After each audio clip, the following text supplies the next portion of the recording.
ज्या व्ह्यूसाठी लोक millions of दिरहम खर्च करतात, तो व्ह्यू सध्या नेहमी माझ्या डोळ्यासमोर असतो. आज रविवार, सकाळचे वाजले 6:40. सूर्यदेवाला नमस्कार करून कॉफी घेऊया.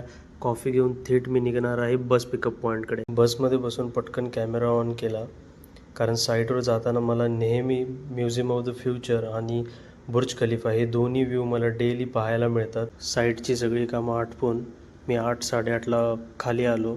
ऑमलेट आणि परोठा आज नाश्त्याला मागवलेलाच होता, मी अगोदरच मागवून ठेवला होता. येऊन मस्तपैकी नाश्ता केला आणि मग पुढच्या कामाला सुरुवात. हीच ती 2 स्थळं ज्याच्याबद्दल मी तुमच्यासोबत सुरुवातीला बोललो. एक तर बुर्ज अल अरब आणि दुसरं म्हणजे पाम जुमेरा. ही दुबईची 2 आकर्षणीय स्थळं आहेत, जी बघण्यासाठी लोक इथे मिलियन्स अँड मिलियन्स ऑफ दिरहम खर्च करून घरं घेतात. It's already 2 PM. जेवणाची वेळ कधीच निघून गेली. चिकन पुलावही अगोदरच ऑर्डर करून ठेवला होता. आता बऱ्यापैकी थंड झाला आहे चिकन पुलाव. आता तो खातो. खाऊन मग थोडीशी साईडची कामं आटपायची आहेत आणि मग आज रविवार असल्यामुळे 4 वाजता सुट्टी होईल. मग घरात. तर मित्रांनो, हा छोटासा प्रयत्न जर आवडला असेल तुम्हाला, तर चॅनलला नक्की शेअर करा, सबस्क्राईब करा, लाईक करा आणि कमेंट करा.